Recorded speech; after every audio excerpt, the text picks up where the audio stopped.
राम नाम काशी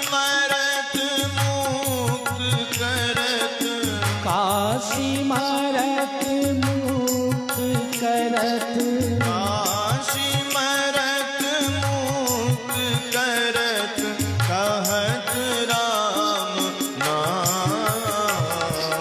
प्रेम मुदित मन से कहो राम राम राम। श्री राम राम राम। प्रेम मुदित मन से कहो राम राम राम। श्री राम राम राम। श्री राम राम राम। श्री राम राम राम। श्री राम राम राम। श्री राम राम राम। श्री राम राम राम। श्री राम राम राम। श्री राम राम राम। श्री राम राम राम। प्रेम मुदित मन से कहो राम राम राम। श्री राम राम राम। प्रेम मुदित मन से कहो राम राम राम। श्री राम राम राम। श्री राम राम राम। श्री राम राम राम। बोलिए भक्त वत्सल भगवान की जय। श्री हनुमान जी महाराज की जय। श्री सद्गुरुदेव भगवान की जय। शारदा मैया की जय। श्री तुलसीदास जी महाराज की जय। जय जय श्री सीताराम। परम मंगलमय परात्पर अखिलेश्वर कारण करुणा मरुणालय भक्त वत्सल रघुनंदन राजा राम जी के चरणों में कोटि कोटि वंदन प्रणाम। भूत भावन भोलेनाथ के चरणों में बारंबार दंडवत प्रणाम। हनुमान जी महाराज की कृपा में छत्र छाया में विराजमान होकर के हम सभी आज कथा के षष्ठम दिवस में प्रवेश करने जा रहे हैं। कथा के प्रमुख श्रोता हमारे परम प्रिय श्री कोमल प्रसाद विश्वकर्मा जी एवं उनकी पत्नी, कथा मंडप पर विराजमान आप सभी भक्तगण, माताएं एवं बहनें, आइए हम सभी गुरुदेव भगवान की कृपा में छाया में बैठ करके सुंदर राम कथा का आनंद प्राप्त करें। कल हम सभी ने श्री राम जी के विवाह उत्सव का आनंद प्राप्त किया। जनकपुर में प्रभु पधारे हैं, कई दिनों से धनुष को तोड़ा है और विश्वामित्र जी के कहने पर जनक जी ने अयोध्या में संदेश भिजवाया। दशरथ जी महाराज सुंदर बारात तैयार करके वशिष्ठ जी को साथ लेकर पहुंचे हैं जनकपुर में। और गोस्वामी जी महाराज वर्णन करते हैं कि विधि विधान से सुंदर विवाह हुआ, चारों कुमारों का भी विवाह हुआ। विवाह की प्रक्रिया पूरी हुई तो कई दिनों तक बारात अयोध्या जनकपुर में ही ठहरी रही। प्रातः काल दशरथ जी महाराज स्नान ध्यान से निवृत्त होकर के जनक जी से जैसे ही चलने की अनुमति मांगते हैं तो जनक जी महाराज प्रेम पूर्वक उनको रोक लेते हैं। अब गोस्वामी जी तो कहते हैं कि कई दिनों तक बारात जनकपुर में ही ठहरी रही, और संत महात्माओं का भाव है कि कई महीनों तक ठहरी रही जनकपुर में बारात। दशरथ जी महाराज बार बार कहते हैं जनक जी से, बार बार कौशिक चरण सी सुनाई कहरा यह सब सुख मुनिराज तब कृपा कटाक्ष पसार। एक सूत्र मैं आपको बताऊं, जिसके भी कारण हमारे जीवन में आनंद की लहरें आए, भगवान का स्मरण सदैव बना रहे, उस व्यक्ति को जहां भी वह मिले सदैव उसको धन्यवाद देना चाहिए। आज दशरथ जी महाराज विश्वामित्र जी के चरणों में बारंबार प्रणाम करते हैं और कहते हैं कि अगर मैं आपके साथ अपने बच्चों को ना भेजा होता तो आज इतना सुंदर आनंद मुझे प्राप्त ना हुआ होता। विश्वामित्र जी गए थे ना राम लक्ष्मण को लेने के लिए, तो दशरथ जी ने सीधे मना कर दिया था कि महाराज मैं अपने पुत्रों को नहीं दे सकता। और वशिष्ठ जी के समझाने पर दिया। तो आज दशरथ जी महाराज सोच रहे हैं कि आज मैं धन्य हो गया जो मैं अपने पुत्रों को आपको प्रदान किया। बारंबार प्रणाम करते हैं, बारंबार धन्यवाद प्रदान करते हैं विश्वामित्र जी महाराज को, दशरथ जी, जिसके कारण हमको भगवान की याद बनी रहे, जिसके कारण हमारा मन ठाकुर जी के चरणों में लग जाए। उस व्यक्ति को, उस सज्जन को भी बार बार धन्यवाद हम सबको भी करना चाहिए कि आपके कारण हमारा मन भगवान के चरणों में लगा। गोस्वामी जी महाराज वर्णन करते हैं कि जनकपुर में क्या चल रहा है। दिन उठी विदा अवधपति मांगा, दिन उठी विदा अवधपति मांगा, राखहि जनक सहित अनुरागा, राखहि जनक सहित अनुरागा, नित नूतन आदर अधिकाई, नित नूतन आदर अधिकाई, दिन प्रति सहस भांति पहुनाई, दिन प्रति सहस भांति पहुनाई, नित नव नगर आनंद उछाहू, नित नव नगर आनंद उछाहू, दशरथ गवनु सोहाई न गाहू, दशरथ गवनु सोहाई न काहू, दशरथ गवनु सोहाई न गाहू, दशरथ गवनु सोहाई न गाहू। नित्य प्रति दशरथ जी महाराज प्रातः काल उठ करके जनक जी से विदा मांगते हैं और जनक जी महाराज प्रेम पूर्वक दशरथ जी को रोक लेते हैं। कैसे रोकते हैं? राखहि जनकु सहित अनुरागु।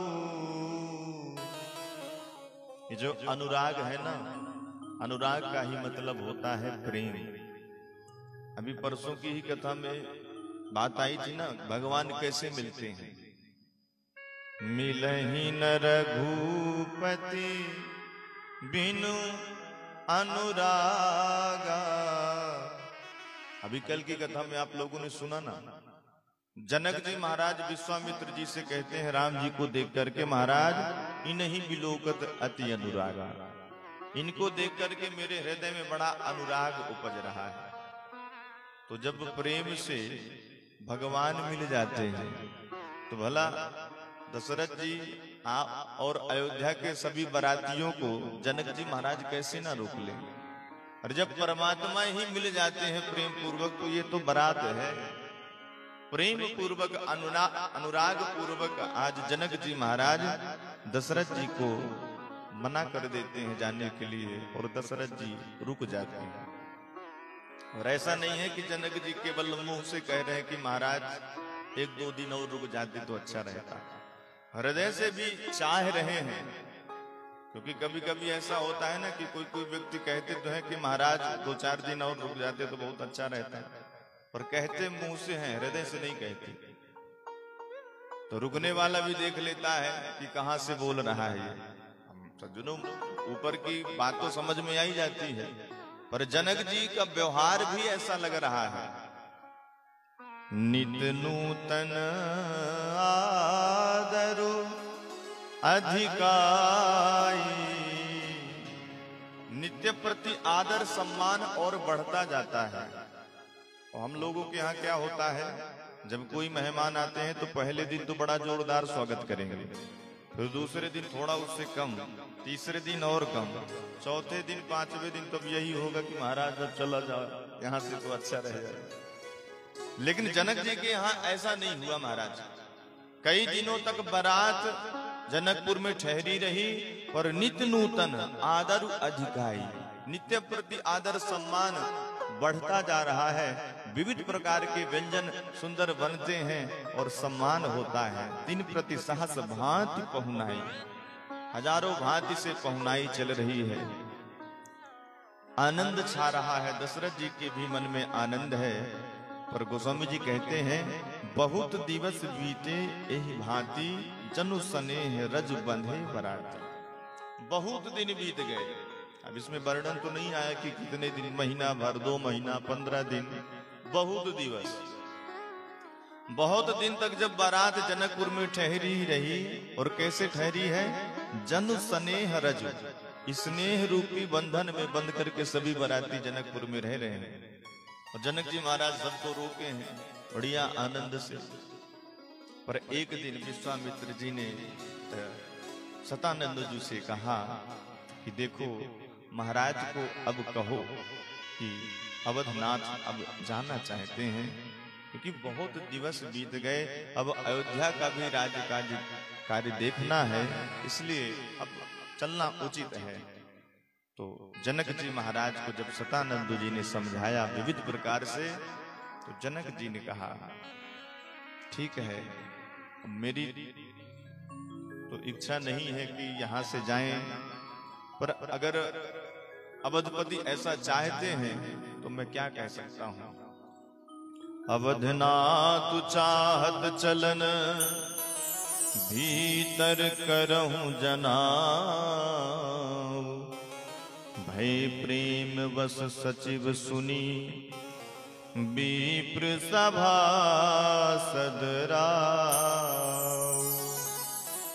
जनक जी महाराज ने अपने सभी मंत्रियों से कहा, सैनिकों से कहा कि जाओ अंतःपुर में खबर करो कि महाराज दशरथ अब बारात को लेकर के अयोध्या जाना चाहते हैं। और जैसे ही मंत्रियों ने, सचिवों ने जाकर के भीतर बताया, और ये बात पूरे जनकपुर में आग की तरह फैल गई। दौड़ दौड़ करके लोग आ रहे हैं, एक दूसरे से पूछ रहे हैं, अरे तुमने क्या सुना, महाराज दशरथ बारात लेकर के अयोध्या जाने वाले हैं। सब ऐसे ही कहते, सब विह्वल हो गए, प्रेम विभोर हो गए। जनकपुर में ऐसा लग रहा है कि जैसे करुणा ने आकर के घर बना लिया हो। सबके आंखों में आंसू, सब विरह से कातर हो गए, और सब मन में विचार कर रहे हैं कि क्या अब जनक नंदिनी हमको छोड़ करके चली जाएंगी? क्या राम जी चले जाएंगे? इतने दिन तक रहे। आज सभी भगवान से मना रहे हैं कि हमें छोड़ करके ना जाएं। लेकिन सज्जनों, जब संयोग आता है ना, तो वियोग भी आता है। आज इतने दिन तक आनंद चला जनकपुर में, पर अब सभी लोग दुखी हो गए।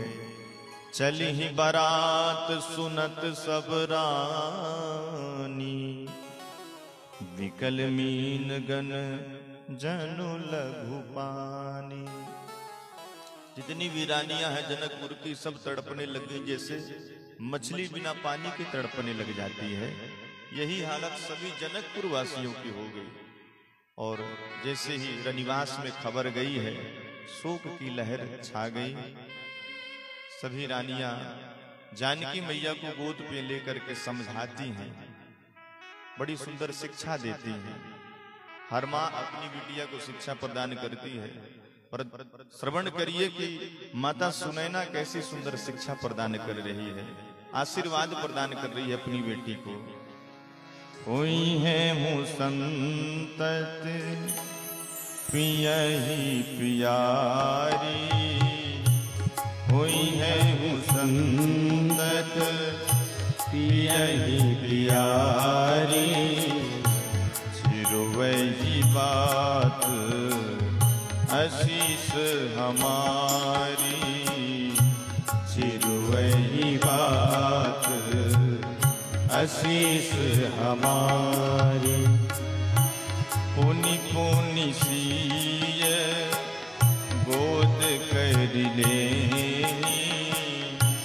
पुनि पुनि सीय गोद कर ले। दे आशीष सिखावनु दे, आशीष सिखावनु दे। माता सुनैना और भी माताएं मिलकर के जानकी मैया को आशीर्वाद प्रदान कर रही हैं कि जानकी सदैव तू संतत प्यारी रह। हुई है संतत पिए ही प्यारी, मतलब सदैव तुम अपने पति की प्रिय रहोगी, ये हमारा आशीर्वाद है। माता जानकी पूछती हैं कि माता जी आप मुझे ये बताओ कि किस प्रकार से मैं अपनी पति की प्रियतमा रहूंगी, ऐसा कौन सा व्यवहार करूं, ऐसा कौन सा कार्य करूं जिससे मैं अपनी पति की प्रिय रहूं। तो माता सुनैना बड़ा सुंदर शिक्षा, बड़ी सुंदर शिक्षा प्रदान कर रही है। सासु ससुर गुरु सेवा करे हूँ, सास ससुर गुरु सेवा करे हूँ। पति रुख लखिया यसु अनुसरे हूँ, पति रुख लखिया यसु अनुसरे हूँ। अति स्नेह बस सखी सयानी, अति स्नेह बस सखी सयानी। नारी धर्म सीख वही मृदुवानी, नारी धर्म सीख वही मृदुवानी। बहुरी बहुरी भेटहि महतारी, बहुरी बहुरी भेटहि महतारी। कहीं बिरंच रचिकत नारी, कहीं बिरंच रचिकत नारी। माता सुनैना कहती हैं कि अगर अपने पति की प्रिय बनना है तो सास ससुर बड़ों जन की सेवा करना। सास ससुर और गुरु की सेवा करोगी तो पति की प्रियतमा हो जाओगी। पति रुख लखी, पति के इशारों को समझ करके सेवा करना, यही पतिव्रता पत्नी का धर्म होता है। सेवा से सबको अपने वश में किया जा सकता है। अरे सेवा से तो भगवान भी वश में हो जाते हैं, तो पति क्यों नहीं होंगे। सेवा करना चाहिए। बड़ी सुंदर शिक्षा प्रदान करती हैं सुनैना मैया। उसी समय चारों राजकुमार रनिवास में पहुंचे हैं और माताओं को प्रणाम करके बताया कि हमको पिताजी ने भेजा है विदा कराने के लिए। और जैसे ही विदा शब्द को माताओं ने सुना तो हृदय में ऐसे लगा जैसे कुछ निकल गया हो। बड़ा कष्ट हुआ माताओं को, आज हमारी बेटियां चली जाएंगी। इतने में जनकपुर की सभी सखियां आती हैं, राम जी को पकड़ करके बिठा करके उबटन लगा करके सुंदर स्नान करवाती हैं और स्नान करवा करके पूछती हैं कि राघव आज आप चले जाओगे क्या? राम जी कहते हैं हाँ अब तो जाना ही पड़ेगा, एक न एक दिन तो जाना ही पड़ता है, सबको जाना ही पड़ेगा, ससुराल में कब तक यहाँ रहेंगे। तो सभी सखियां हाथ जोड़ करके कहती हैं कि जीजा जी कुछ दिन और रुक जाइए ना। मिथिला की भाषा में पहुना कहते हैं।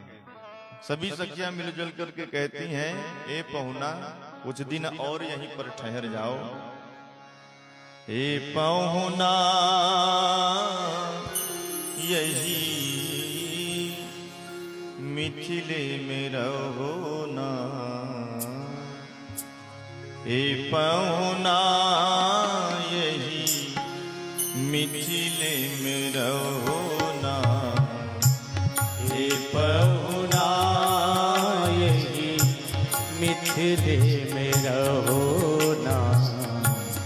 ए पहुना यही मिथिले में रहो ना। ए पहुना यही मिथिले में रहो ना।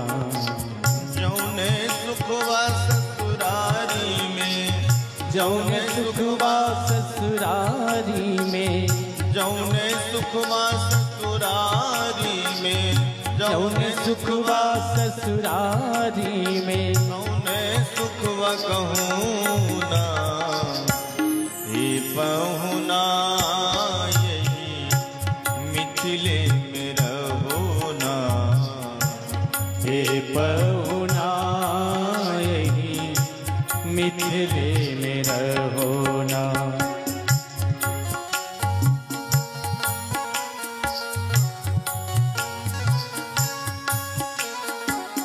सभी सखियां भगवान से हाथ जोड़ करके प्रार्थना करती हैं प्रभु कुछ दिन और ठहर जाओ। लक्ष्मण जी कहते क्यों, हमारे घर नहीं है क्या कि हम तुम्हारे घर में रुके रहें?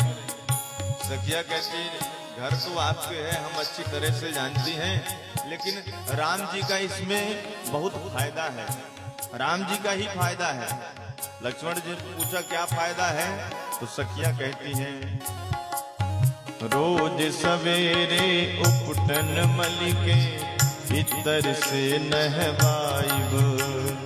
रोज सवेरे उपटन मल के इतर से नहवाइब।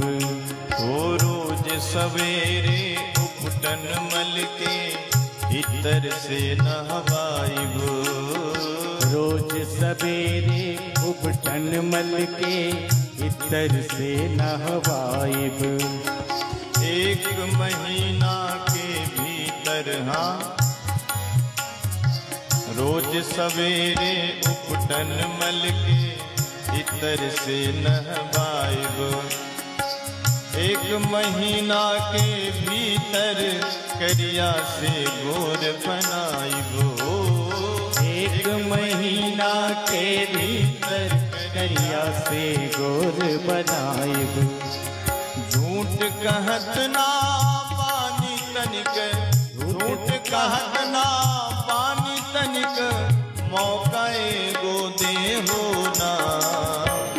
ए पहुना यही मिथिले में रहो ना। ए पहुना यही मिथिले में रहो ना।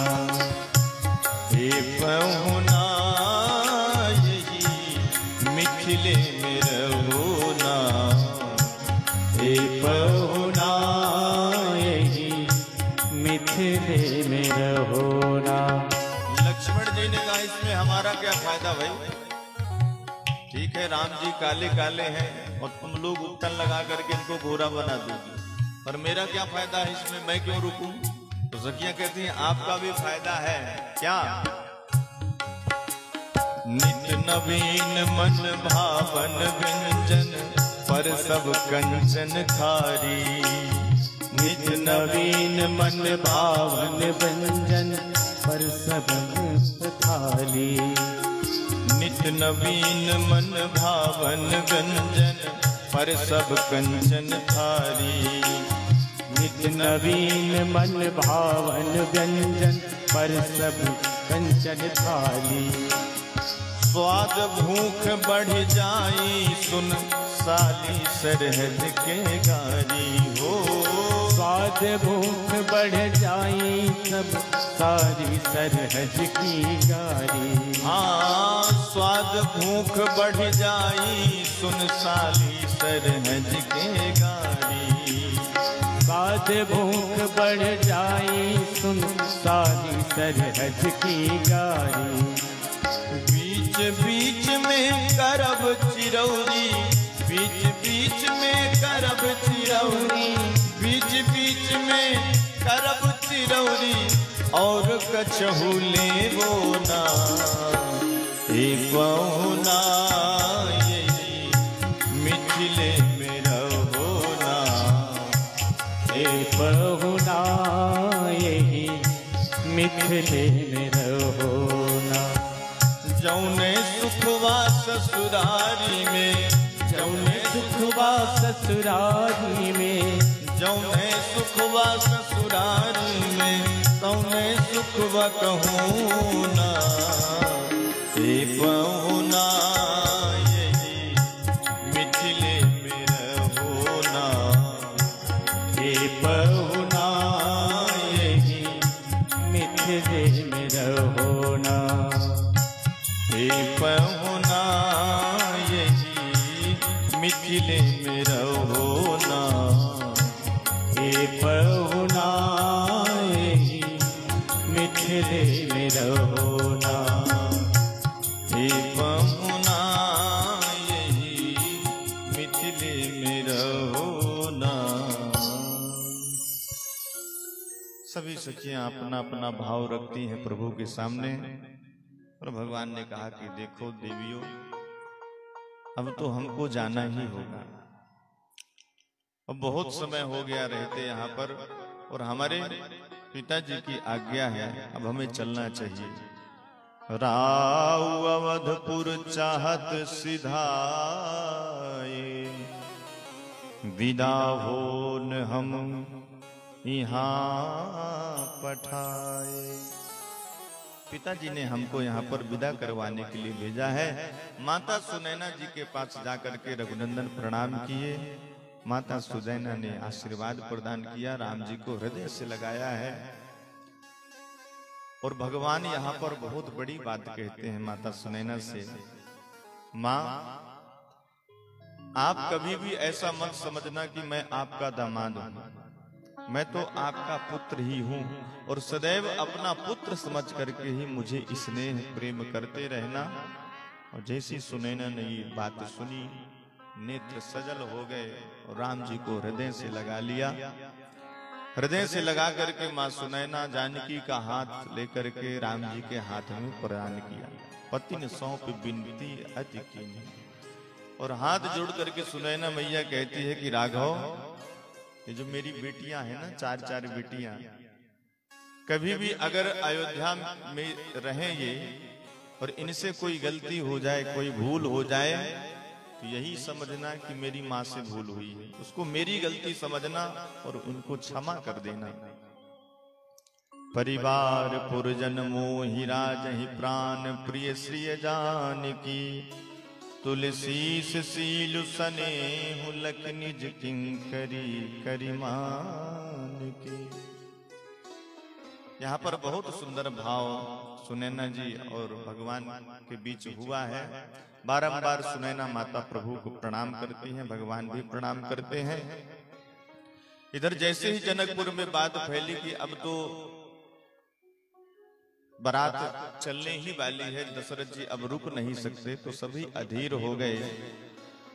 गोस्वामी जी वर्णन कर रहे हैं कि नर नारी की तो बात ही क्या कहना, यहाँ पर घुड़सवार पर बंधे हुए हैं, वो भी आंसू बहा रहे हैं, हाथी वो भी आंसू बहा रहे हैं, पशु पक्षी गायों की हालत भी ऐसी हो गई। जानकी हमको छोड़ करके जा रही है। जानकी मैया ने सुंदर सुख सारिका पाल करके रखे थे, सोने के पिंजरे पर वो बंधे हुए थे। आज पक्षी भी रो रहे हैं कि हमको सोने के पिंजरे में नहीं रहना, हमको तो किशोरी के चरणों में रहना है। सुख सारिका जानकी जाए, कनक पिंजरहि राखी पढ़ाए। व्याकुल कहीं कहाँ वही देहि, सुनि धीरज परिहरइ न केहि। सबका धीरज आज टूट गया। यहाँ तक कि जनक जी महाराज जो महाज्ञानी कहलाते हैं, बैरागी कहलाते हैं, पर जैसे ही जानकी को डोले पर बैठाने लग गए तो जनक जैसे ज्ञानी का हृदय आज फूट गया। आंखों से झरझर झरझर अश्रु निकलने लग गए। जनक जी महाराज अपने आप को संभाल नहीं पाए।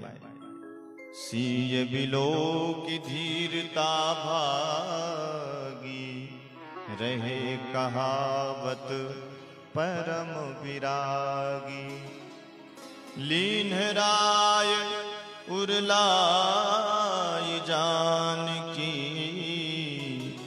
मिटी महामर्याद ज्ञान की। सारा ज्ञान धारा का धारा रह गया। अब वास्तव में जब बिटिया घर से जाने लग जाती है तो किस पिता का हृदय होगा जो फटेगा नहीं। पत्थर दिल भी हो क्यों नहीं, वो भी रोने लग जाते हैं। आज करुणा ने आकर के डेरा डाल लिया है जनकपुर में, सभी की आंखों में आंसू हैं। दशरथ जी महाराज ने बहुत यहाँ पर दहेज भी प्रदान किया है। कई हाथी, कई घोड़े, 1 लाख तो घोड़े दिए हैं, 25,000 रथ दिए हैं, स्वर्ण मुद्रिकाएं, बहुत सारा दान दहेज प्रदान किया है। देखिए, दहेज देना बुरी बात नहीं है। अपनी बेटी को कौन नहीं देता। हर पिता अपनी हैसियत से ज्यादा अपनी बिटिया के विवाह में पैसे खर्च करता है, अपनी बिटिया को दान देता है, दहेज देता है।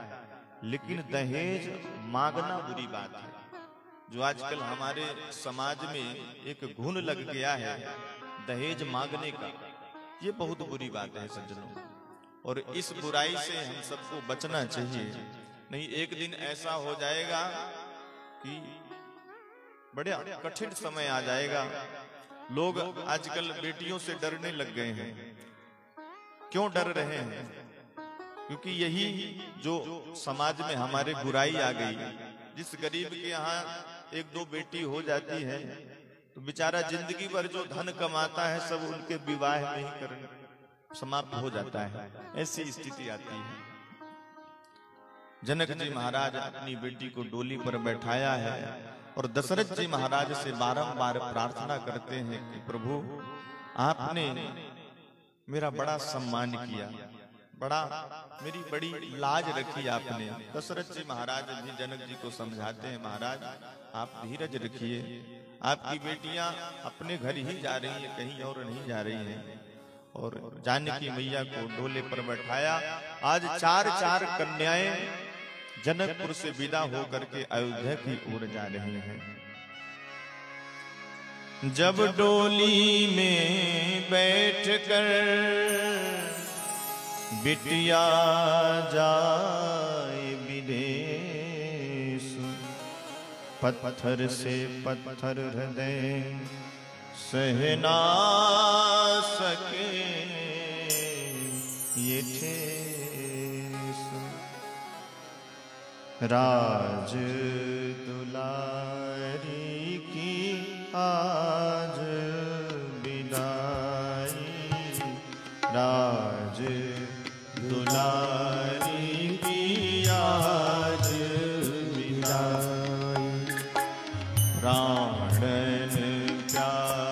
री की आज विदाई, प्राणन प्यारी की आज विदाई। अंगना दुअरवा सखियां सहेलियां आए रे नैहर छूटल जाई आज विदाई, जान की प्यारी की आज विदाई, राज दुलारी की आज विदाई।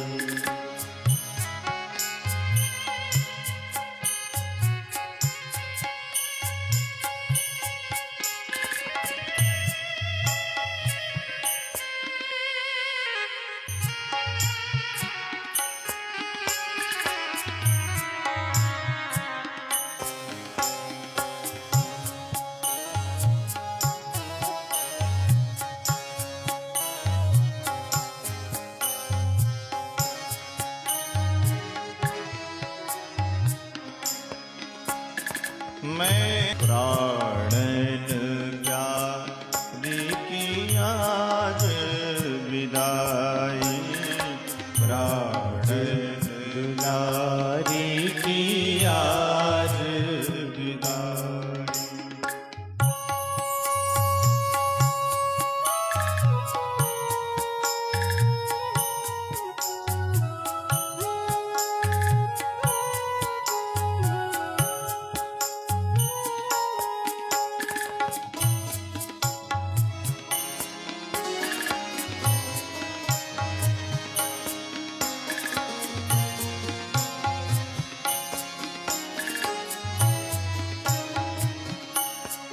विदाई।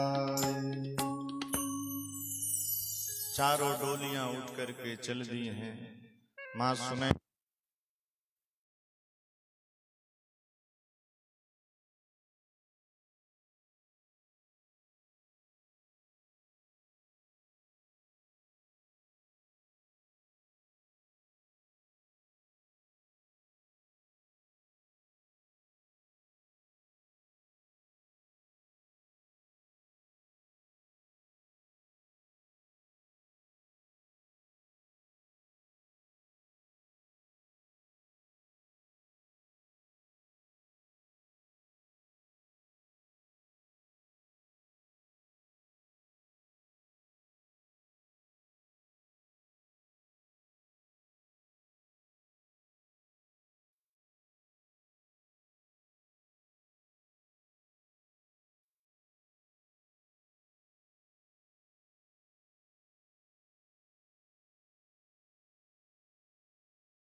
जय जय सिया राम। जनक जी महाराज बारंबार दशरथ जी को प्रणाम करके कहते हैं, करो कवन विधि विनय बनाई, महाराज मोहि दीन बड़ाई। महाराज मैं किस प्रकार से आपको धन्यवाद प्रदान करूं, आपने मेरे को इतनी जो बड़ाई प्रदान करी। दशरथ जी महाराज कहते हैं, जनक जी आप इस तरह क्यों कह रहे हैं? अरे देने वाला सदैव बड़ा होता है, लेने वाला छोटा होता है। आपने अपनी बेटी धन हमको प्रदान किया है, इसलिए आप बड़े हैं, आपने हमारे ऊपर उपकार किया है।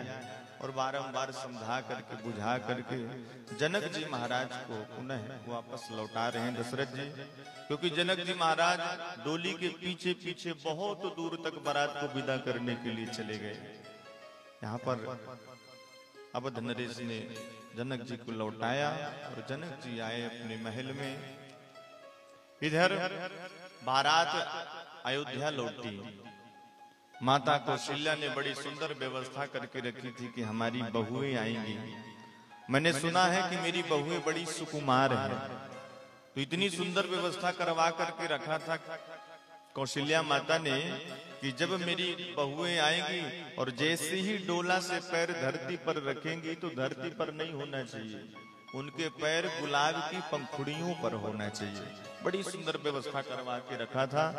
लेकिन जैसे ही जानकी मैया डोले से पैर उठा करके और जैसे ही धरती पर रखा, गुलाब की पंखुड़ियों पर पैर गया तो आह की आवाज आई। कौशल्या जी ने पूछा कि बेटी क्या हुआ?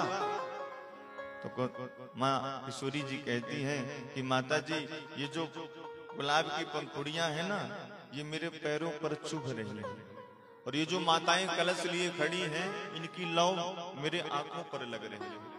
कौशल्या मैया ने सोचा, हे भगवान इतनी सुकुमार बहुओं को मैं कहां पर रखूंगी? बताओ, गुलाब की पंखुड़ियां जिनके पैरों पर लग रही हैं, कलशों की जो लव है नेत्रों पर लग रही है, इतनी सुकुमार। दशरथ जी महाराज कहते हैं, देवी वधू लरिकनी पर घर आई, राख्यो नयन पलक की नाई। जिस प्रकार से पलकें पुत्री की रक्षा करती हैं, उसी प्रकार इन बहुओं की रक्षा तुम करना। दशरथ जी महाराज कौशल्या से कहते हैं। अयोध्या में बड़ा आनंद छाया, सब प्रसन्न हो गए। राम जी के विवाह में कौन प्रसन्न नहीं होगा। गोस्वामी जी महाराज सुंदर बालकांड के अंत में एक छंद गाते हैं, निज गिरा पावनी करन कारण, राम जसु तुलसी कहूं। निज गिरा पावनी करन कारण, राम जस तुलसी कहो। रघुवीर चरित अपार बारिधि, पारु कवि कोन्यो लयो।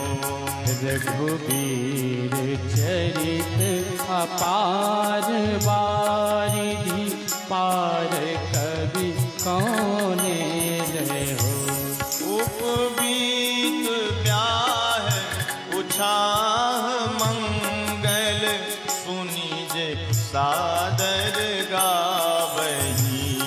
उपबीत ब्याह उछाह मंगल, सुनी जे सादर गावही।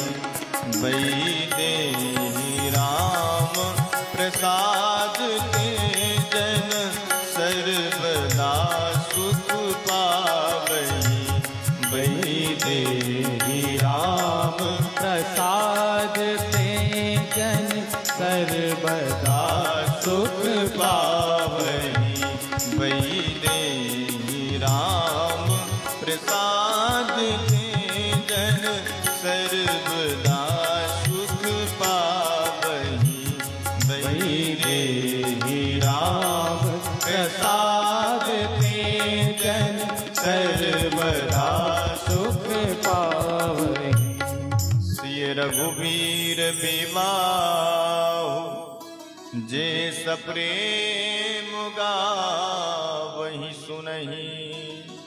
तिन्ह कहूँ सदा उछाहु, तिन्ह कहूँ सदा उछाहु। मंगलायतन राम जसु। गोस्वामी जी महाराज कहते हैं कि श्री राम जी के विवाह की कथा को जो कोई सुनता है, गाता है, उसका जीवन मंगलमय हो जाता है। और बालकांड की कथा को यहाँ पर प्रणाम किया। अयोध्या कांड में सुंदर 3 श्लोकों से मंगलाचरण किया है, भोलेनाथ का ध्यान किया है। यस्याम के च विभाति भूधर सुधा देवा पगा मस्तके।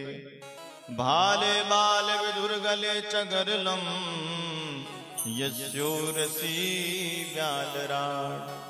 सोयं भूति विभूषण सुरवरा सर्वाधिपः सर्वदा। सर्वः सर्वगतः शिवः शशिनिभः श्री शंकरः पातु मां। बोलिए शंकर भगवान की जय। प्रथम श्लोक पर श्री तुलसीदास जी महाराज ने भोलेनाथ का वंदन किया है। भोलेनाथ के मस्तक पर चंद्रमा है, कंठ पर हलाहल विष है, जटाओं पर गंगा मां विराजमान है। सुंदर भोलेनाथ का स्वरूप है। भोलेनाथ के चरणों में बारंबार प्रणाम करते हैं। अच्छा, अयोध्या कांड के प्रारंभ में भोलेनाथ का वंदन क्यों किया? बालकांड में 7 श्लोकों में गोस्वामी जी ने वंदन किया था, तो हमने सुना था वहां पर भी भोले बाबा का वंदन किया, और फिर पुनः यहाँ पर क्यों करने जा रहे हैं? क्योंकि गोस्वामी जी बताना चाहते हैं कि अब इस अयोध्या कांड में भरत जी महाराज की कथा है। अभी तो मैं रामचरित्र गा रहा था, तो राम जी की कृपा से मैंने रामचरित्र गा लिया, लेकिन अब भरत जी का चरित्र बिना भोलेनाथ की कृपा से गाया नहीं जा सकता, बिना प्रभु की कृपा से गाया नहीं जा सकता। इसलिए भोलेनाथ का वंदन कर रहे हैं। क्योंकि भोलेनाथ सपरिवार मिलकर के भगवान का भजन करते हैं ना। एक बार भोलेनाथ के परिवार को देखिए, कितने सदस्य हैं भोलेनाथ के परिवार में। भोलेनाथ का वाहन बैल, माता भवानी का वाहन सिंह, गणेश जी का वाहन चूहा, कार्तिकेय का वाहन मोर, अब भोलेनाथ के गले में सर्प, मुंडों की माला, ये सब सदस्य भोलेनाथ के यहाँ रहते हैं। तो विचार करिए जरा, चूहा सर्प का विरोधी, सर्प मोर का विरोधी, सिंह बैल का विरोधी, सब एक दूसरे के विरोधी हैं कि नहीं है? अब जब भोलेनाथ के परिवार सदस्यों के जितने भी वाहन हैं सब एक ही गैरेज में खड़े होते हैं, कहीं अलग अलग गैरेज नहीं बना सबके लिए, स्थान एक ही है। वहीं पर बैल खड़ा है, वहीं पर सिंह भी बंधा है, वहीं पर मोर, वहीं पर सर्प, वहीं पर चूहा, सबके लिए एक ही स्थान है। लेकिन सब प्रेम पूर्वक रह रहे हैं। न सिंह बैल की तरफ आंख उठा करके देख रहा, न सर्प चूहा की तरफ देख रहा, न मोर सर्प की तरफ देख रहा। ऐसा क्यों है भाई? क्योंकि भोलेनाथ अपने परिवार के साथ मिलजुल करके भगवान का भजन करते हैं। मंगल भवन अमंगल हारी, मंगल भवन अमंगल हारी। उमा सहित जेहि जपत पुरारी, उमा सहित जेहि जपत त्रिपुरारी। प्रभु का सुमिरन भवानी के साथ सपरिवार मिलकर के भोलेनाथ करते हैं, तो भोलेनाथ का परिवार क्यों नहीं सुंदर होगा भाई? शिक्षा मिलती है हम सबको कि हम सभी मिलकर के पूरे परिवार के लोग भगवान का वंदन करें, भगवान का यजन करें, तो भगवान की कृपा हम सब पर भी बरसेगी। दूसरे श्लोक में राम जी का वंदन किया है।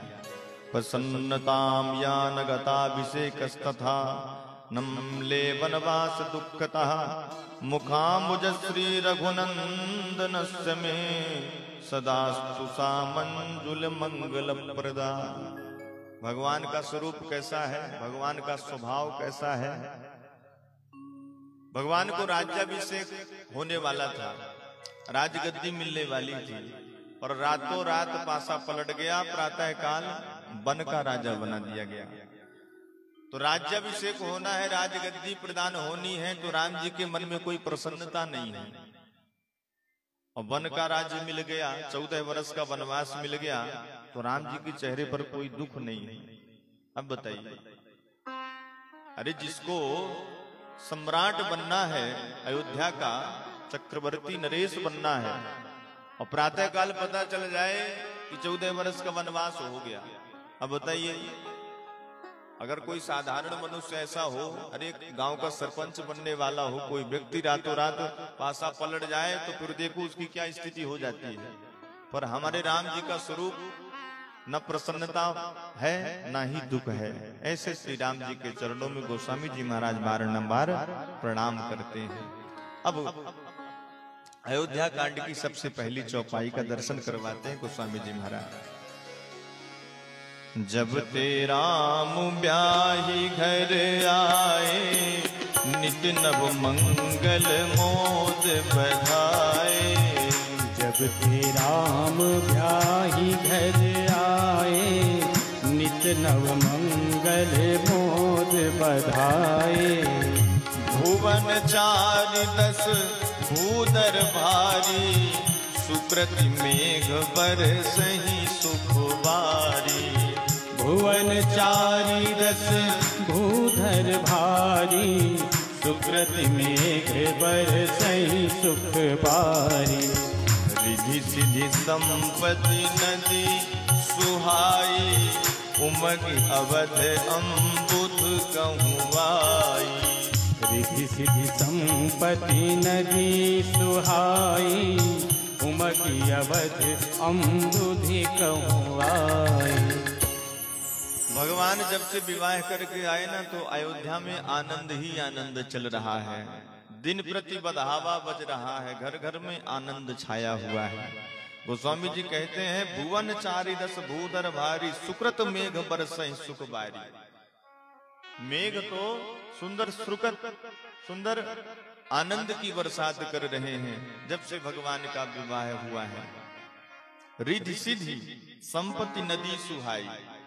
रिद्धि सिद्धि मानो जैसे समुद्र में सब नदियां जाकर के मिलती हैं, ऐसे रिद्धि सिद्धि आकर के अयोध्या में मिल गई। इतना आनंद छाया हुआ है। सभी अवधपुर के नर नारी आनंद से रह रहे हैं। सब विधि सब पुर लोग सुखारी, रामचंद्र मुख चंदु निहारी। सभी अयोध्या के लोग प्रसन्न से रह रहे हैं, सुख से रह रहे हैं। राम जी के स्वरूप को देख देख करके आनंद से रहते हैं। सब विधि सब सुख, हर प्रकार से सब प्रसन्न हैं। सब विधि सब पुर लोक सुखारी, सब कोई प्रसन्न रह रहा है आनंद से, विधि विधान से। लेकिन सबके मन में अब एक अभिलाषा आ गई। गोस्वामी जी संकेत करते हैं कि मनुष्य की कामना कभी पूरी नहीं होती। अयोध्यापुर के जितने लोग थे, पहले मन में इनके क्या था, हमारे महाराज के यहाँ कोई संतान नहीं है, कोई पुत्र नहीं है, तो कम से कम एक पुत्र तो हो जाए। सबके मन में यही अभिलाषा थी, यही था। भगवान की कृपा से 4 पुत्र हो गए। फिर नई कामना जगी, कौन सी, हमारे 4 कुमार जल्दी से बढ़ करके पढ़ लिख करके तैयार हो जाएं। वो भी हो गया। फिर जब विवाह के योग हो गए 4 पुत्र, तो सबके मन में हुआ कि अब हमारे राजकुमारों का सुंदर विवाह हो जाए। विवाह भी हो गया। अब एक नई कामना ने जन्म लिया है अयोध्यापुर वासियों के हृदय में। सबके उर अभिलाषु, सबके उर अभिलाषु अस, कहाहि मनाई महेशु। आप अछत जुवराज पद, राम ही देहि नरेशु। अब सबके मन में एक ही अभिलाषा है कि अब राम जी को राजा बनाए। दशरथ जी महाराज कैसे भी करके अब राम जी को सिंहासन पर बैठाएं, सबके मन में आया। और एक दिन दशरथ जी महाराज भी सुंदर सभा पर विराजमान थे। उस समय उन्होंने देखा कि मेरा मुकुट थोड़ा सा टेढ़ा हो गया, तो दर्पण मंगवाया दरबार में ही। और जैसे ही सामने देखा, मुकुट को ठीक किया, उसी समय देखा कि कान के पास के कुछ बाल सफेद हो गए। श्रवण समीप भय सित केसा मनोह जरठ पनु अस उपदेशा। दशरथ जी ने सोचा लगता है अब हमारी वृद्धावस्था लग गई, क्योंकि कान के बगल के बाल अब सफेद हो गए हैं। अब तो खान पान इतना दूषित हो गया है कि छोटे छोटे बच्चों के भी बाल सफेद हो जाते हैं। पर पहले के जमाने में प्रायः है जब वृद्धावस्था का संकेत होता था तो पहला संकेत था बाल सफेद हो जाना। मानो भगवान संकेत दे रहे हैं कि भैया बाल सफेद हो गए तुम्हारे, अब यहाँ से तुम्हारा नंबर कटने ही वाला है, इसलिए अब सावधान हो करके दुनिया भर का यहाँ वहां का काम छोड़ करके सुंदर भगवान का भजन करो बैठ करके। ये संकेत भगवान देते थे, बाल सफेद होना। लेकिन कलयुगी के जो भक्त हैं, कलयुगी लोग, वो लोग सोचते भगवान चाहे तुम कितने सफेद करो, चाहे पूरे क्यों ना कर दो, सुंदर मेहंदी लगा करके पहले से भी काले हम कर लेंगे। हम लोग यही करते हैं, भगवान के संकेत को नकार देते हैं, सुंदर मेहंदी लगा करके बढ़िया काले काले बन जाते हैं। फिर भगवान दूसरा संकेत भी देते हैं। दूसरा संकेत कौन सा दिए? दांत धीरे धीरे निकालने लग जाते हैं, टूटने लग जाते हैं। तो दांत भी आजकल भैया बाजार में मिलने लग गए हैं, पहले से भी सुंदर दांत। डॉक्टर के पास लोग जाते हैं, बढ़िया 32 फिट करवा के आ जाते हैं। वो भी संदेश भगवान का जुटला दिए। फिर तीसरा संकेत भगवान देते हैं, आंखों में दिखना कम हो जाता है। भगवान कहते हैं दुनिया भर की रंगोली तुमने बहुत देखी है, अब दुनिया को देखना बंद करो, अब मेरा सुमिरन करो। तो लोग बढ़िया बढ़िया महंगे महंगे लेंस अपनी आंखों पर लगवा लेते हैं, पहले से ज्यादा भी दिखाई देने लग जाता है। भजन नहीं करेंगे तुम्हारा, तुम चाहे जो भी कर लो। तो फिर चौथा संकेत भी मिलता है, कौन सा? कमर 3 जगह से टेढ़ी होने लग जाती है, घुटनों में दर्द, उठा नहीं जाता, ज्यादा देर तक बैठा नहीं जाता। भगवान कहते हैं अब पड़े पड़े मेरा सुमिरन करो, अब सब कुछ छोड़ो। कान में सुनाई भी देना बंद होने लग जाता है। तो बहुत बढ़िया मेडिकल से च्यवनप्राश बढ़िया रामदेव बाबा वाला खरीदते हैं लोग, और सुबह शाम बढ़िया दूध में डाल करके खाते हैं, बढ़िया अपने आप को तंदुरुस्त बनाने का प्रयास करते हैं। तो भगवान कहते भैया तू चाहे जितनी चालाकी कर ले, लेकिन अब मैंने संकेत तुमको दिए, पर अब संकेत नहीं दूंगा, अब तो सीधे राम नाम सत्य ही होता है। तो अंतिम तक भी हम लोग समझ नहीं पाते इन संकेतों को, पर भगवान तो संकेत हमको देते ही हैं। देखिए, जिसको ज्ञान लेना है, उपदेश लेना है, वो किसी से भी ले सकता है। दशरथ जी महाराज आज अपने कान के पके हुए बालों से ही उपदेश ग्रहण कर लिए कि मुझे अब इस राजकाज को छोड़ देना चाहिए, अपने पुत्र को सिंहासन पर बैठा करके अब मुझे भजन करना चाहिए। इसको उपदेश ग्रहण करना है किसी से कर ले, और नहीं करना है तो चाहे जितने प्रवचन करने वाले, जितने ज्ञानी के पास बैठ जाइए, जब उपदेश ही ग्रहण नहीं करना है तो क्या मतलब। एक सज्जन थे, उनके घर में एक संत जी, बड़े पहुंचे हुए संत जी पधारे, बड़ा स्वागत किया उन्होंने, बढ़िया सिंहासन पर बैठाया और हाथ जोड़ करके कहा कि महाराज मुझे कुछ उपदेश करिए आप। तकरीबन उनकी 60-65 वर्ष की आयु हो गई थी। महात्मा जी ने देखा कि इनके गोद में इनका नाती बैठा हुआ है, और नाती बार बार दाढ़ी पर हाथ हिला हिला करके कह रहा था बाबा बाबा बाबा बाबा। महात्मा जी ने कहा हमसे तुम क्या उपदेश लोगे भैया, तुम्हारा नाती ही उपदेश दे रहा है, बाबा बाबा कह तो रहा है, मतलब अब तुम बाबा हो जाओ, अब सब कुछ छोड़ करके बाबा हो जाओ, तो इसका उपदेश ग्रहण करो, मेरे को क्या जरूरत है बताने की।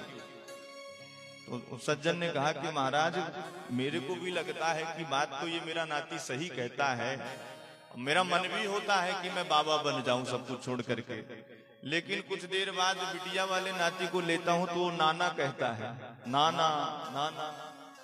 तो इसकी मानो कि इसकी मानो, समस्या ये है। तो भैया जिसको उपदेश नहीं लेना है तो चाहे कितने बड़े पंडित कितने बड़े महाराज सामने बैठ करके प्रवचन सुना करके क्यों ना चले जाएं, बात जिसको ग्रहण ही नहीं करनी है तो कही रहो। हाँ, जिसको उपदेश ग्रहण करना है अपने बाल से ही दशरथ जी ने ले लिया।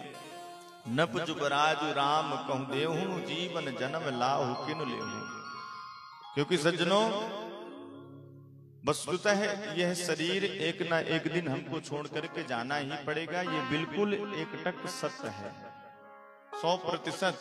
16 आने कोई भी बट्टा नहीं है इसमें, ये बात बिल्कुल सत्य है कि छोड़ करके जाना ही चाहिए। संत महात्मा बार बार यही कहते हैं, यही समझाते हैं, यही सत्संग में सुनाते हैं हमको। अरे किस धुन में बैठा बाबरे, अरे किस धुन में बैठा बाबरे, और तू किस मद में मस्ताना है। ओ सोने वाले जाग जा, संसार मुसाफिर खाना है। ओ सोने वाले जाग जा, संसार मुसाफिर खाना है। ओ सोने वाले जाग जा, संसार मुसाफिर खाना है। ओ सोने वाले जाग जा, संसार मुसाफिर खाना है। किस धुन में बैठा बाबरे, इस धुन में बैठा बाबरे, इस धुन में बैठा बाबरे, किस धुन में मस्ताना है। सोने वाले जाग जा, संसार मुसाफिर खाना है। ओ सोने वाले जाग जा, संसार मुसाफिर खाना है। ओ सोने वाले जाग जा, संसार मुसाफिर खाना है। ओ सोने वाले जाग जा, संसार मुसाफिर हरि खाना बोल। भक्त वत्सल भगवान की जय हो।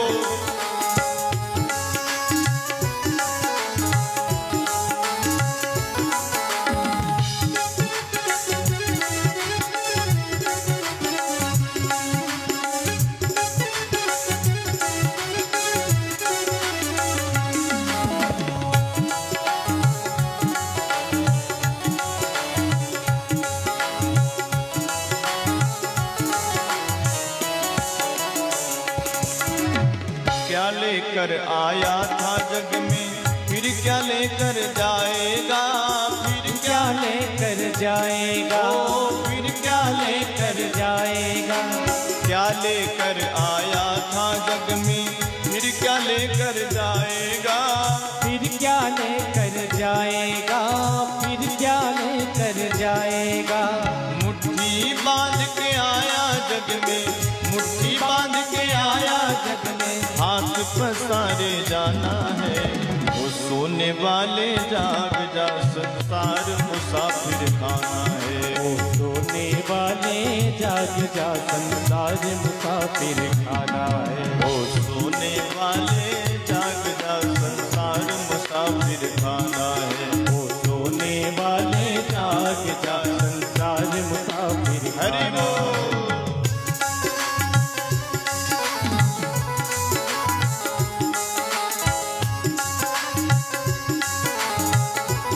भक्त वत्सल भगवान की जय हो।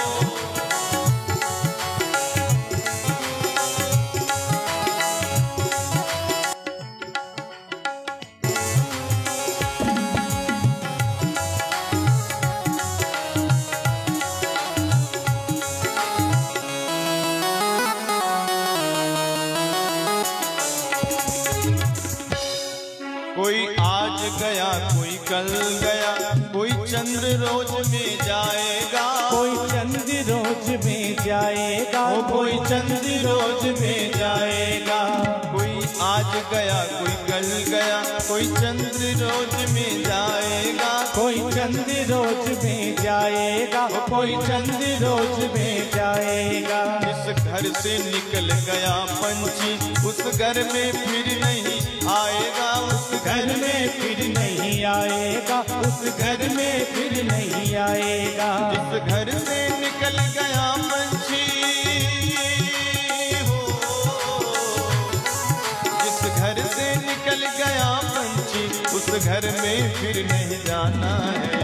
सोने वाले जाग जा, संसार मुसाफिर खाना है। ओ सोने वाले जाग जा, संसार मुसाफिर खाना है। हर किस धुन में बैठा बाबरे, इस धुन में बैठा बाबरे, इस धुन में बैठा बाबरे, और किस मद में मस्ताना है। सोने वाले जाग जा, संसार मुसाफिर खाना है। ओ सोने वाले जाग जा, संसार मुसाफिर खाना। ओ सोने वाले जाग जा, संसार मुसाफिर खाना है। ओ सोने वाले जाग जा, संसार मुसाफिर खाना। ओ सोने वाले जाग जा, संसार मुसाफिर खाना है। ओ सोने वाले जाग जा, संसार मुसाफिर खाना है। बोलिए भक्त वत्सल भगवान की जय हो। तो इस मोह निशा में हम लोग जो सो रहे हैं ना, एक ना एक दिन इसको छोड़ करके ही जाना पड़ेगा। इसलिए जगने का प्रयास करना चाहिए। संत महात्मा लोग सुंदर प्रवचन सुना सुना करके, कथा सुना सुना करके हमको जगाने का ही तो काम कर रहे हैं। और क्या कर रहे हैं? चौकीदार होता है ना, रात में सब जब सोते रहते हैं तो यही कहता है जागते रहो जागते रहो। तो जो कथा करते हैं वो चौकीदार हो गए, और जो सुनते हैं वो जमींदार हो गए। कैसे? आप लोग जमीन पर बैठे हो ना तो जमींदार ही तो कहलाओगे, और हम चौकी में बैठे हैं तो चौकीदार हो गए।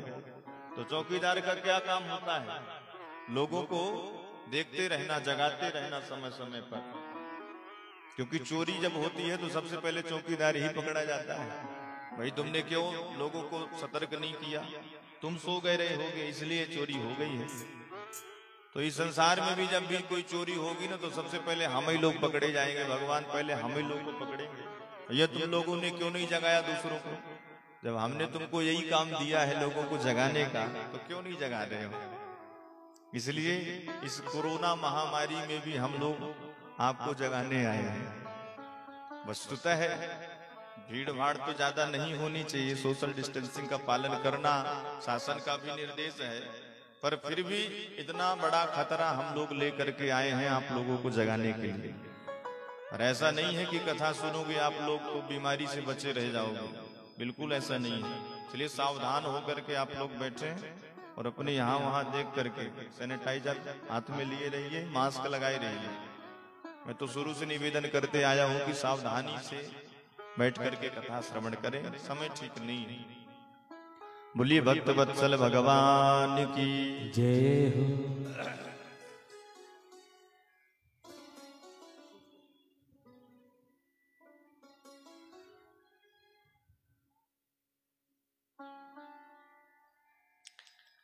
सभी अवधपुर के लोग यही चाहते हैं कि राम जी राजा बने, सभी मंत्री लोग भी यही चाहते हैं, पर आज तक किसी ने महाराज से कहा नहीं। पर जैसे ही महाराज ने आज सबके सामने प्रस्ताव रखा कि मेरे मन में है कि राम को अब राजा बनाया जाए, तो सभी मंत्रियों ने प्रसन्न होकर के हाथ जोड़ करके कहा बिल्कुल महाराज, ये बात तो हमारे मन में भी कब से थी, और हम भी यही चाहते हैं कि अब राम जी अयोध्या के राजा बने। दशरथ जी महाराज भी बड़े प्रसन्न हुए और सबसे पहले अपने गुरु वशिष्ठ जी के पास पहुंचे। गुरु जी से जाकर के प्रणाम करके निवेदन किया, नाथ राम करि हैं जुबराजू, कहिए कृपा करी करी ये समाजो। गुरुदेव, सब समाज, पूरा मंत्रिमंडल, यहाँ तक कि हमारे शत्रु भी चाहते हैं कि राम राजा बन जाए, राम सिंहासन पर बैठ जाए, आपकी क्या इच्छा है?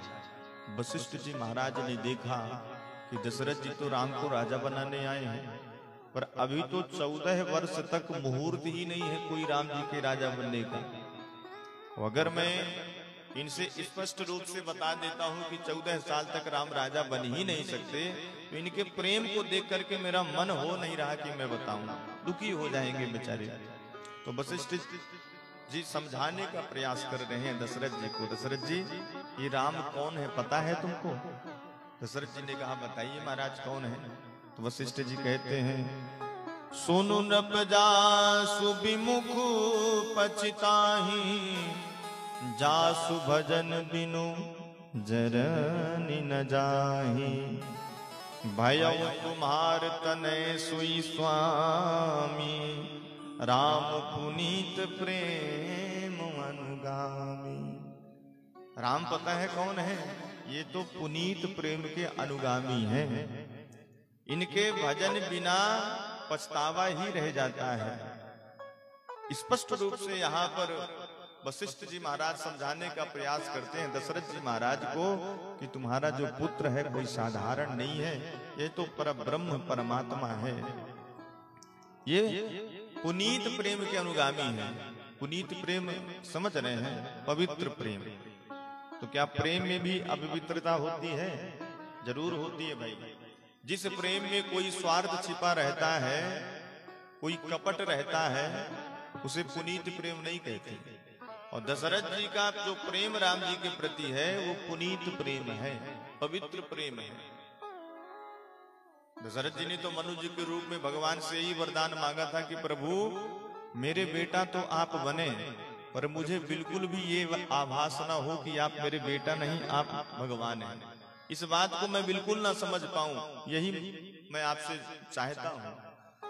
तो दशरथ जी महाराज के यहाँ भगवान बेटा बन करके आए, पर दशरथ जी महाराज को बिल्कुल भी ये नहीं लगता था कि ये मेरे भगवान हैं। ऐसा क्यों चाहते थे दशरथ जी महाराज? क्योंकि जितना प्रेम हम अपने बेटे से करते हैं उतना प्रेम भगवान से नहीं कर सकते, कोई भी नहीं कर सकता। अपने बेटा बेटी से तो बड़ा ज्यादा प्रेम होता है।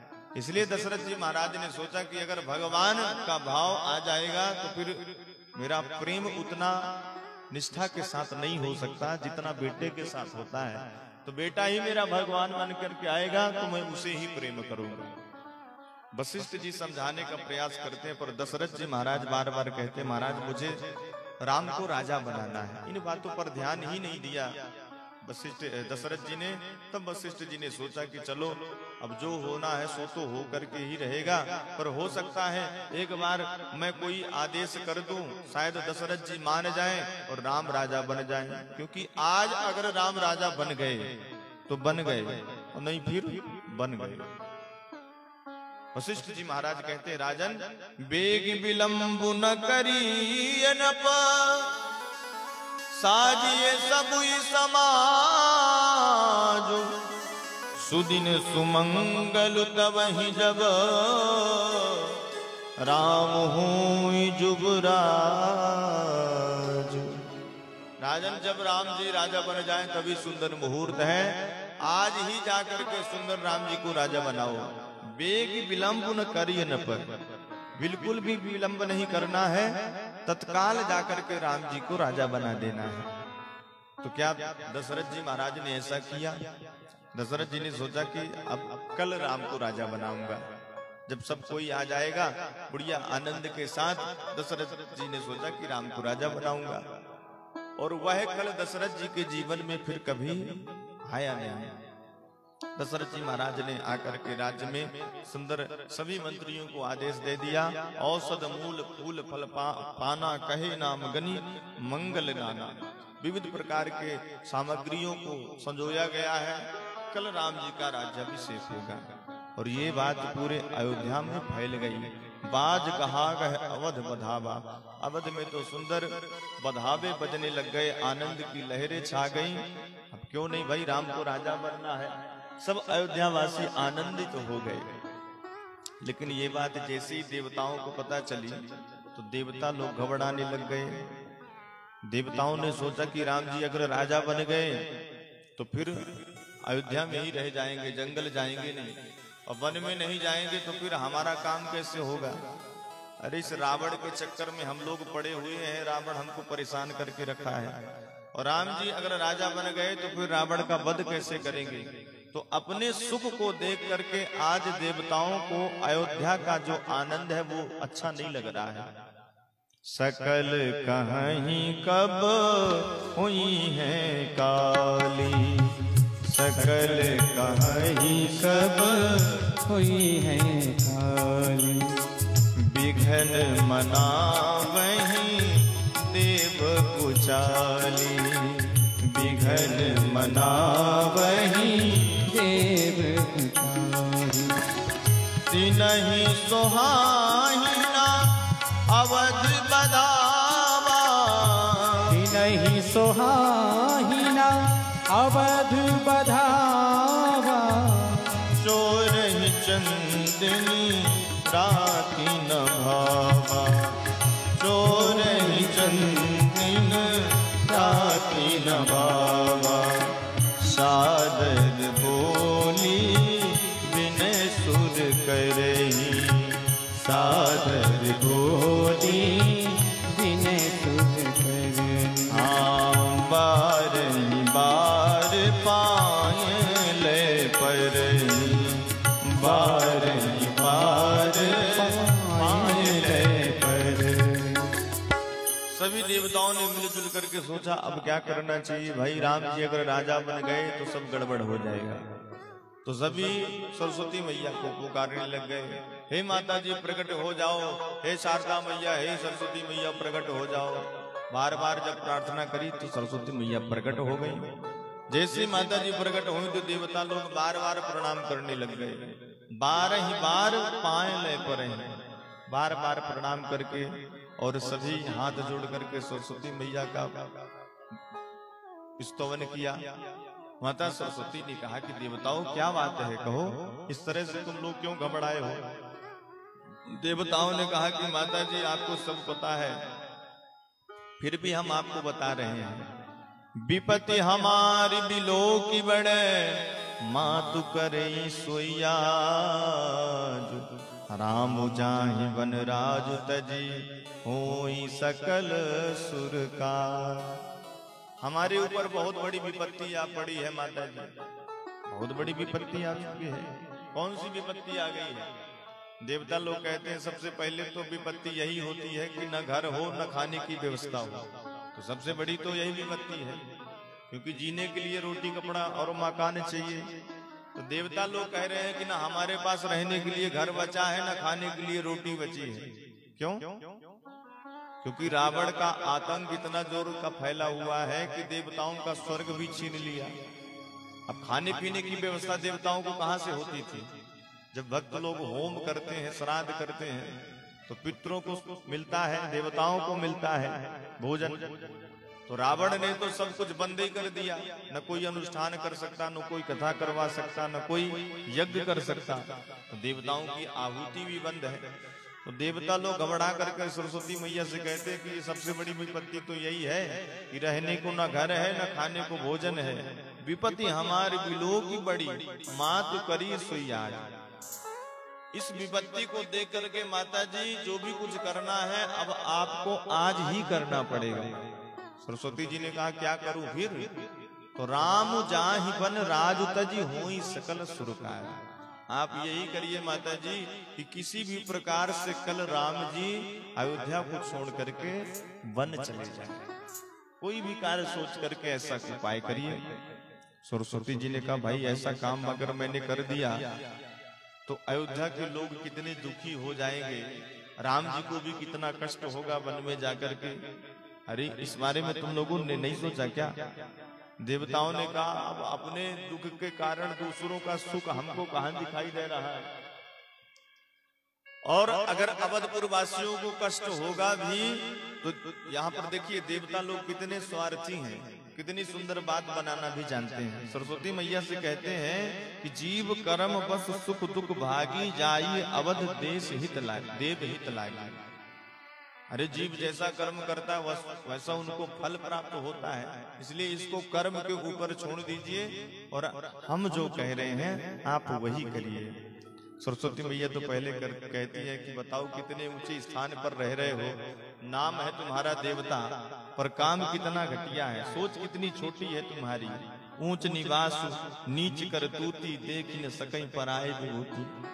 जब बार बार देवताओं ने आग्रह किया सरस्वती माँ से, तब सरस्वती मैया गई है और अयोध्या में आकर के सोच रही है कि इसकी जिह्वा पर मैं बैठूं क्योंकि अयोध्या में जितने भी लोग हैं सब पुण्यात्मा रह रहे हैं। सरस्वती का बस भी नहीं था कि किसके मुख पर बैठ जाऊं, किसके जिह्वा पर बैठ जाऊं, क्योंकि जिसने भी सरयू का स्नान किया है, सरयू के जल का पान किया है, सरस्वती जी का भी बस नहीं चलता कि उसके जिह्वा पर बैठे। इतना महत्व है अयोध्या धाम का। सरस्वती जी ने सोचा अब कहाँ जाऊं, किसके ऊपर बैठूं, तो एक कुबड़ी दिख गई मंथरा, जो कि ये दहेज का सामान था। कैकेयी जी के साथ ये दासी आई हुई थी। सरस्वती जी ने सोचा ये कभी सरयू नदी में स्नान नहीं किया, इसी के ऊपर बैठती हूँ। तो मंथरा के जिह्वा पर आकर के सरस्वती मैया बैठ गई।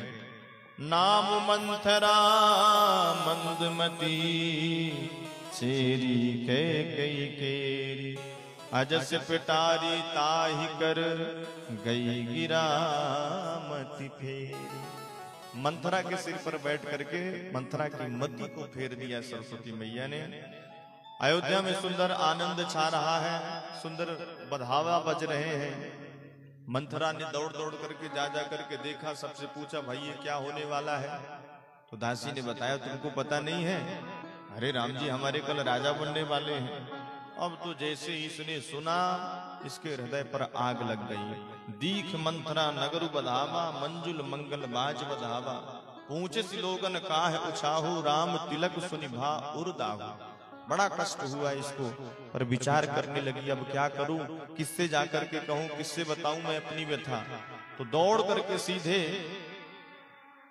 कैकेयी महारानी के भवन में पहुंची और माता कैकेयी से जाकर के माता कैकेयी के सामने जाकर के खड़ी हो गई और लंबी लंबी सांस लेने लग गई। कैकेयी ने देखा इसको कि ये लंबी लंबी सांस ले रही है, बड़ी घबराई हुई भी है, ऐसा लग रहा है किसी ने इसको मारा है। कैकेयी ने पूछा क्या हुआ, लक्ष्मण ने तुमको मारा है क्या? इसने कहा नहीं, मुझे लक्ष्मण ने नहीं मारा। तो फिर क्या बात है, क्यों इतनी लंबी लंबी सांस ले रही है, क्या हो गया? अब कैकेयी मैया थोड़ा सा घबराने भी लगी, कोई विपत्ति तो नहीं आ गई अवध में। अरे मेरा राम कैसा है, महाराज कैसे हैं, भरत लक्ष्मण ये सब कैसे हैं? तब मंथरा ने सोचा कि बताओ जिसको आज राज्य मिलने वाला है ये उसी के बारे में पूछ रही है। तो मंथरा कहती है राम ही छाड़ी कुशल के ही आजो, राम ही छाड़ी कुशल के ही आजो, जेहि जने सुदे जुबराजो, जेहि जने सुदे जुबराजो। मंथरा कहती है महारानी जी राम को छोड़ करके अयोध्या में सुखी दूसरा कौन है? कैकेयी ने कहा ऐसा तू क्यों बोल रही है, क्या हुआ? मंथरा कह रही है कि महाराज कल राम को राजा बनाने जा रहे हैं। अब जैसी कैकेयी मैया ने ये बात सुनी तो बड़ी प्रसन्न हो गई और प्रसन्न होकर के कह रही तो ये तो बहुत अच्छी बात है। अरे मैं तो कब से ऐसा चाह रही हूँ, महाराज से मैंने कई बार ऐसा बोला कि राम को अब राजा बना दीजिए राम को, और आज मेरा सपना पूरा होने जा रहा है और तेरे को अच्छा नहीं लगा? मंथरा कह रही है कि बहुत प्रसन्न हो जाओ। अरे तुमको तो ना अपनी सोच है ना तुमको बेटे की सोच है। बेटे को तो विदेश में भेज दिया है और तुमको खुद अपनी सोच नहीं है। महल में रह रही हो आनंद से, तुमको क्या सोच? पर आगे जो समय आने वाला है उसको मैं देख रही हूँ।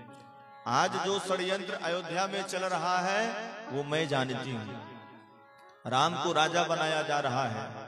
राम जब राजा बन जाएगा तो कौशल्या महारानी राजमाता हो जाएगी।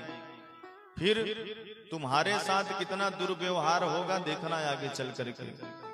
तुमको और तुम्हारे बेटे के साथ अत्याचार किया जाएगा। अब यहाँ पर थोड़ा सा ये जो मंथरा है झूठ भी बोल रही है। कह रही है कि अयोध्या में 15 दिन से तैयारी चल रही है राम को राजा बनाने की और तुमको खबर तक नहीं हुई। अरे तुम थोड़ा सा भी तो सोचो अपने बारे में कि 15 दिन से तैयारियां चल रही हैं राम को राजा बनाने की, और महाराज ने तुमको खबर तक नहीं दी। कहीं ने सोचा कि ऐसे कैसे हो सकता है, ऐसे कभी नहीं हो सकता। मंथरा कह रही मैंने अपने कानों से सुना है महाराज दशरथ और कौशल्या को आपस में चर्चा करते हुए। कौशल्या कह रही थी कि जब मेरा बेटा राम राजा बन जाएगा तो कैकेयी को जेल खाने में बंद कर देंगे, इसके पुत्र को भी जेल खाने में बंद कर देंगे। ऐसा कुचक्र मंथरा चला रही है, कान भर रही है कैकेयी की।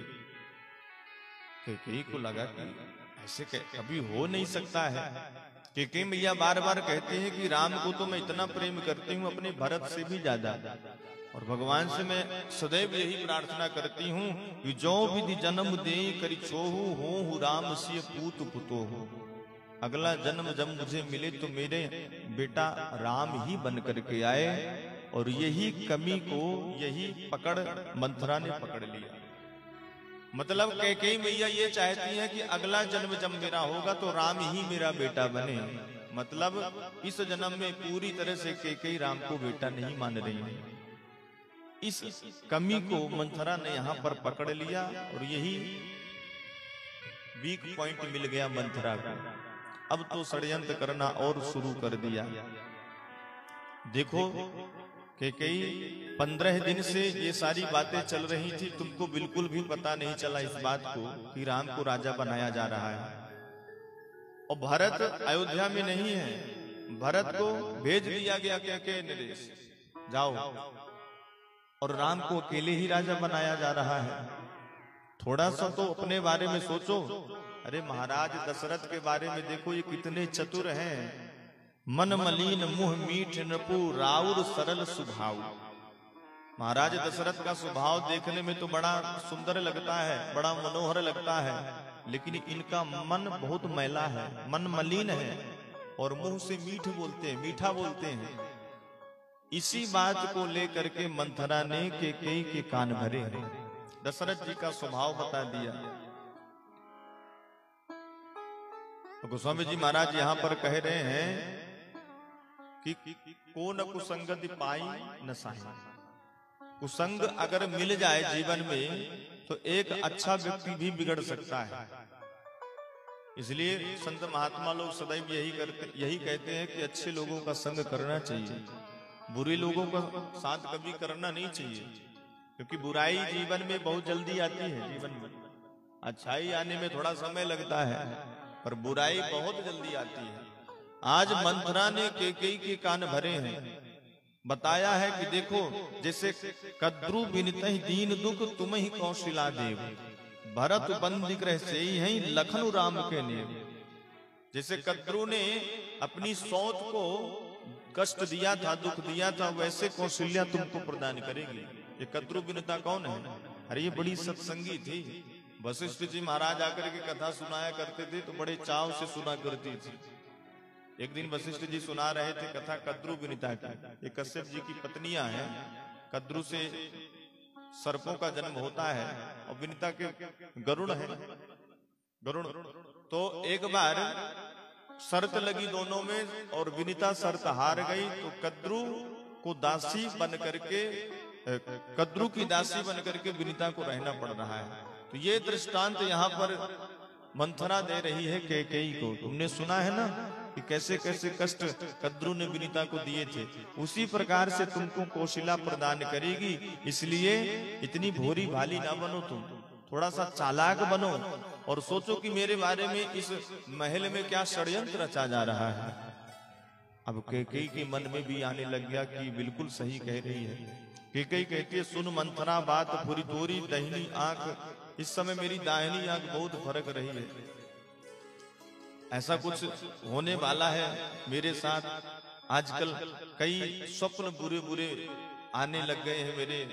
मैं जब स्वप्न देखती हूँ तो मुझे बड़ा डर लगता है। संकोच बस मैंने आज तक तुमसे बताया नहीं। अब तो पूरी तरह से कैकेयी मंथरा के चंगुल में आ गई। मंथरा समझ गई कि अब मैं जो कहूंगी वो ये करेगी चल कर। कैकेयी ने कहा कि अब तू बता मैं क्या करूं। आज तू ही मेरी सबसे बड़ी हितैषी है, तेरे सिवा दूसरा इस अयोध्या में मेरा हितैषी कोई नहीं दिख रहा है। तू बता, जो कहेगी वो मैं करूं।